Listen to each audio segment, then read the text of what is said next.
Hello, NBA fans. Daily news about the Los Angeles Lakers. I'm a fan of the Lakers show and I hope you'll subscribe to the channel and give it a like. The Lakers continue to be linked with Walker Kessler, a unique center who would be an elite signing. Will the Lakers be able to negotiate and bring Walker Kessler to the purple and gold later this season? Walker Kessler and the Los Angeles Lakers are being linked once more. The Los Angeles Lakers and Walker Kessler are turning into basketball fans' favorite, or least favorite, will they or won't they couple in Hollywood. The two sides have once again been reconnected in the rumor mill amid talks of rookie-scale extensions. Jake Fisher delivered his latest roundup of murmurings and intel from across the association. There is not a lot of positive belief regarding a long-term future for Kessler being immediately secured with the Utah Jazz. Fisher wrote, "The Jazz and Walker Kessler, meanwhile, have no current momentum on an extension," sources say. Kessler is expected to enter restricted free agency next summer, while the Jazz decide in coming months whether to act upon the ongoing trade interest they are sure to receive. Where would that trade interest come from? The NBA insider was happy to remind everyone about how he and his partner Mark Stein have written extensively about the Lakers' interest in Kessler. The Phoenix Suns were also reportedly checking in, but that came before their trade for Mark Williams. Walker Kessler remains the name Los Angeles keeps hearing about. I know, Kessler is back. This story has been told before, countless times, over and over. Why invest in the stock of these rumors this time around? Well, because the circumstances are shifting in the Lakers' favor. Trading in the NBA is all about leverage. When it comes to Kessler, the Jazz are quickly losing it, while the Lakers have rapidly gained that aspect in these specific negotiations. Why?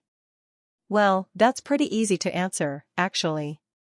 For starters, no extension for Kessler means less guarantees regarding his permanent future in Utah. Perhaps one could argue they still control that with his restricted rights in free agency. They could theoretically match any offer sheet presented to their young center. However, teams always have a price in their mind when it comes to these kinds of situations. If another franchise comes with an offer that is beyond that point of comfort, things can change very quickly. Guess who has money during the 2026 offseason? That would be Rob Pelinka and the Lakers. The pressing need at center in Los Angeles is also not what it once used to be after the arrival of DeAndre Ayton. That makes trading for Kessler a luxury to improve the front court, and not a deadly necessity like it once was. Pelinka can comfortably enter any trade negotiations with the Jazz from a point of strength, not weakness. If the Lakers do truly believe in Kessler as their center of the future, the momentum for them to land their guy has quickly shifted in their favor. General managers think the Lakers will be a play-in team despite Luka Doncic being second in MVP voting. It seems that NBA general managers can't decide if the Lakers are going to be good or bad this season. The annual survey conducted by John Schumann of NBA.com was released on Thursday with some mixed opinions on the Lakers that don't really mesh with one another. The Lakers received plenty of consideration for various topics, but the most jarring finding from this survey is that NBA GMs think Los Angeles will end up back in the play-in this year. What makes this so perplexing is that the Lakers won 50 games last season and were the number 3 seed. And they accomplished that with J.J. Redick being a rookie head coach and Luka Doncic joining the Lakers for essentially just the final quarter of the season. Why are they falling in the standings despite bringing back all of their main guys, adding a starting center in DeAndre Ayton and a defensive guard in Marcus Smart? Sure, the West is tough, but it's hard to argue that the Lakers didn't improve on an already good team. At the same time, those same voters project Luka to be the runner-up for MVP this year. The Lakers are going to be bad enough to be in the play-in, but Luka is going to be good enough to be fighting for an MVP? Make it make sense. There seems to be a lot of buzz around the NBA regarding Luka as a top MVP candidate. League executives also named him an MVP contender. Luka received 10% of the vote for MVP, but the overwhelming favorite was Nikola Jokic, who 67% of GMs voted for. How Luka will be second highest in MVP voting while the Lakers are in the play-in will be an interesting thing to witness this year. Luka was in the top 5 in voting for best point guard and shooting guard. He was number 1 in the best small forward category and earned 10% of the vote as the player who forces opposing coaches to make the most adjustments.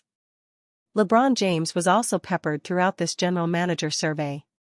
He got the second most votes for the player with the best basketball IQ and earned 7% of the vote in the best leader category. Lakers rookie Adou Thiero got some love as he received a vote for the biggest steal in the draft. Lastly, 7% of GMs think the Lakers were the hardest team to predict their level of success this season. Don't worry. We could tell. NBA scouts, executives feel Dalton Connect has low trade value. The Los Angeles Lakers are expected to be active in terms of seeking to make a trade that will upgrade their roster ahead of this winter's trade deadline. While they currently have a roster that looks deeper and better than the one they ended last season with, most would agree it isn't quite a championship caliber one. If the Lakers are to successfully execute a trade, Dalton Connect is one player who will likely be involved. He was included in that trade attempt for Charlotte Hornets center Mark Williams in February, only for the trade to be rescinded when Williams reportedly failed his physical. Some believe that February's failed trade mentally broke Connect, who showed signs of promise at times last season as a rookie. But he did poorly during summer league play and didn't hit his shot consistently in LA's first 2 preseason games last weekend. According to an article in The Athletic, scouts and executives across the NBA feel Connect has little real value on the trade market right now. But even as Connect was scoring, scouts around the NBA couldn't ignore the holes in his game, particularly on the defensive end, where he was often out of position, wrote Dan Woik. Concerns about his ability to handle those concepts, one of the reasons he was available to the Lakers at number 17 in the draft, were reaffirmed in the eyes of NBA evaluators. The Lakers desperately need a player whom teams desire close to as much as they desired the team's lone tradable first-round pick. But scouts and executives, almost unanimously, felt that the Lakers wouldn't be able to recoup comparable value to the number 17 pick they used when they selected Connect. Some felt the team might be able to get its hands on multiple second-round picks, while the most critical felt Connect would return just a lone second. The Lakers didn't move Connect this summer, with anything the team possibly able to get for Connect not worth giving up on the potential that's still there. But after a rough preseason debut where he shot 1 of 12, scouts left Palm Desert as pessimistic as ever, one even calling Connect a negative asset, meaning the Lakers would need to attach pieces to incentivize a team in a trade. There was some real hope 1 calendar year ago that Connect, who was a steal with the number 17 pick in the 2024 draft, would become a gem. But so far, other than a couple of scattered stretches of hot shooting, he has proven to be nothing more than a ball of dirt. His 46.1% field goal accuracy and 37.6% three-point accuracy last season look respectable, but those shooting splits were largely boosted by hot spurts in November, March and April. It may be hard for Connect to get any real playing time, especially considering how lost he looks on the defensive end, but with LeBron James expected to miss a few weeks of action, the window may be open for the University of Tennessee product to prove his worth. Los Angeles Lakers already impressed by offseason addition. The Los Angeles Lakers made their splashiest move of their next era last season by trading for Luka Doncic. The Slovenian superstar is due to take over as the face of the franchise, and the Lakers have slowly bolstered the lineup around him. This summer, the Lakers signed Jake LaRavia, DeAndre Ayton, and Marcus Smart, hoping they can add some much-needed depth to the star-studded roster. Doncic and LeBron James are yet to suit up in the preseason. With extra minutes to be had, one key role player has already stepped up. Los Angeles Lakers impressed by Marcus Smart. Smart is a capable facilitator and floor spacer, but his calling card has always been his defense. He became the first point guard in 2 decades to win Defensive Player of the Year, taking it home in 2022. Since then, he has had lackluster, injury-riddled stints with the Memphis Grizzlies and Washington Wizards. On the Lakers, he is expected to find his stride. So far at training camp, he seems to be back in his prime. "He was awesome," said J.J. Redick after practice on October 8, Given the workload of today, I was impressed he was able to sustain his level of intensity as long as he did. Smart was tasked with containing Austin Reaves, and the young scorer had nothing but praise after the battles. "You still feel that pressure, that intensity that he brings on the defensive end," Reaves gushed. "That's going to be big for us. If Smart can return to being a top defender, the Lakers should be in a very good spot moving forward. Even if he's taken a step back physically, he is still one of the best locker room presences in the NBA." Marcus Smart praised as a leader. Between Doncic, Redick, and LeBron James, the Lakers have no shortage of experienced leaders. All three found NBA success and are in a good spot to lead the locker room. On the court, however, Smart might be the most vocal player on the roster, beating out even the coaching staff. "Just causing havoc," detailed Jared Vanderbilt on Smart's role. "Not only physically, but just vocally. He's a vocal guy as well. Just being able to be the anchor of the defense, flying around, setting that tone defensively. I'm excited." James is known for calling out what the opposing team will do before they do it. Smart is able to execute at a very high level. He can instruct his teammates on what to do, and when. With both Smart and James stepping into a leadership role, the Lakers should be in a very good spot moving forward, provided everyone buys into their roles. In a loaded Western Conference, the Lakers need everyone on the roster to understand the expectations, both as a team and as an individual. Dalton Knecht's trade value continuing to fall. Dalton Knecht is one of the most interesting pieces on the Los Angeles Lakers this season. At times last season he looked like an absolute steal with the 17th pick of the 2024 NBA draft, while at other times he found himself out of head coach J.J. Redick's rotation because of shortcomings in other areas of his game. Of course, the rescinded trade that saw him return to the team after being dealt to the Charlotte Hornets also played a role in his struggles. Many expected him to be one of the standout players during Summer League, but Knecht struggled mightily, something Redick attributed to the wing overworking himself after the season ended. All of this has led to Knecht's potential trade value falling over the past few months, and his performance in the Lakers' preseason opener only made it worse, according to Dan Woik of The Athletic. But scouts and executives, almost unanimously, felt that the Lakers wouldn't be able to recoup comparable value to the number 17 pick they used when they selected Knecht.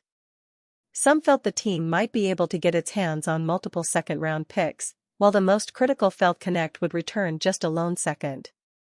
The Lakers didn't move Knecht this summer, with anything the team possibly able to get for Knecht not worth giving up on the potential that's still there.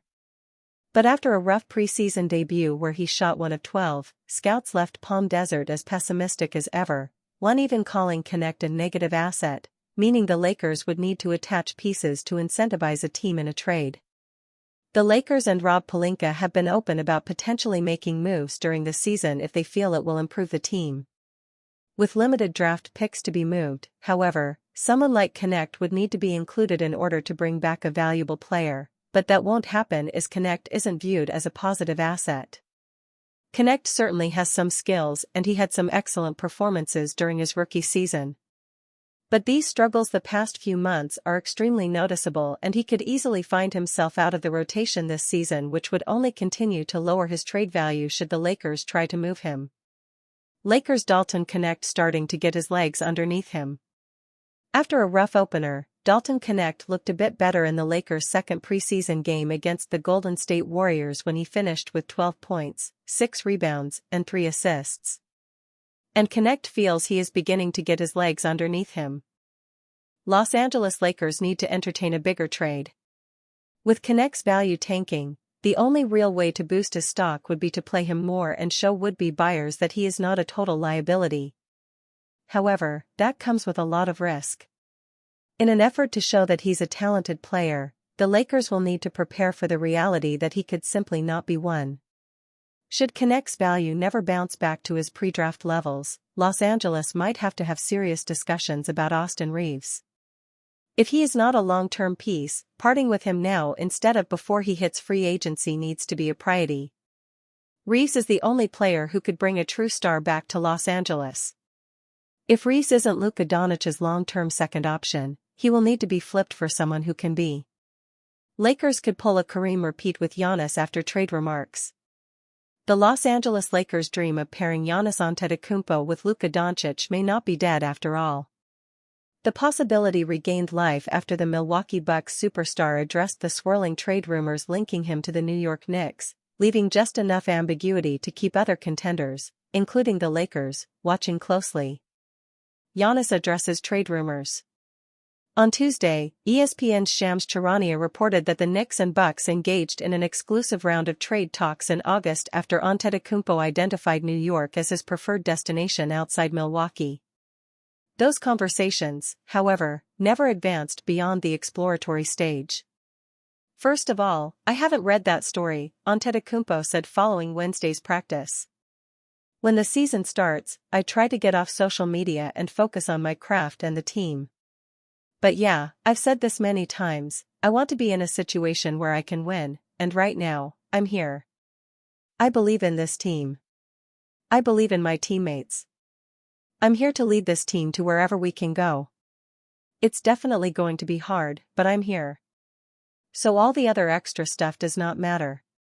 While reaffirming his commitment to the Bucks for now, Antetokounmpo notably stopped short of making a long-term pledge to Milwaukee, leaving the door open to re-evaluate his future later in the season. "I think I've communicated with my teammates and the people I respect that the moment I step on this court or in this facility, the rest does not matter," he said. "I'm locked into whatever I have in front of me. Now, if in 6-7 months I change my mind, I think that's human too. You're allowed to make any decision you want. But I'm locked in, to this team, to these guys, to this coaching staff, and to myself." Knicks window closes, market reopens. For much of the offseason, the Knicks appeared to be Antetokounmpo's preferred destination outside Milwaukee. Charania reported that his agent, Alex Saratzis of Octagon, conducted extensive due diligence across the league before New York emerged as the only team Giannis expressed genuine interest in joining. The Bucks insisted to the Knicks that they preferred not to move Antetokounmpo, Charania wrote. Milwaukee believes New York did not make a strong enough offer to continue even discussing a trade. That dynamic, however, has shifted. Charania revealed on ESPN's NBA Today that the Knicks' exclusive negotiating window has officially closed, potentially opening the door for other franchises to re-enter the picture, including the Lakers. "That window is obviously shut," Charania said. "We're not in August anymore, we're now in October. If things reopen during the season with this whole Giannis Antetokounmpo element, that window is no longer exclusive to the Knicks. Other NBA teams will enter the picture. I expect it to go beyond just New York." Lakers maintain flexibility. The Lakers' long-term vision has shifted dramatically this offseason, with Doncic now the face of the franchise and LeBron James entering the final year of his contract at age 40. After signing Doncic to a 3-year, $165 million extension, the Lakers made it clear they were balancing short-term contention with long-term flexibility, the kind of cap maneuvering that could make a blockbuster move for Antetokounmpo possible. "We've been very intentional with keeping our optionality to make win-now moves if there are good ones to make or to preserve our flexibility in the future," team president Rob Pelinka said in August. "We want to make smart moves, but being in a position of flexibility versus being stuck is really promising for how we're going to build this team moving forward." The Lakers' strategy has centered on building around Doncic's prime years while maintaining tradable assets, keeping their lone future first-round pick, 2031 or 2032, capital while they can add more in the offseason, to pursue another superstar if one becomes available. A familiar waiting game. For now, Antetokounmpo insists he's committed to Milwaukee, but his carefully worded remarks have reignited speculation around the league. 5 decades ago, the Lakers outbid the Knicks to land another generational Milwaukee star, Kareem Abdul-Jabbar, who also preferred New York before ultimately being traded to Los Angeles in 1975. Will history repeat itself? If the Bucks stumble early or fall short of expectations again, the Lakers, armed with cap flexibility, global appeal, and a superstar foundation led by Doncic, could once again find themselves in position to lure one of the NBA's most dominant forces. Until then, Los Angeles will wait, watching Milwaukee's season unfold, and waiting for an opportunity that once seemed dead to spring back to life.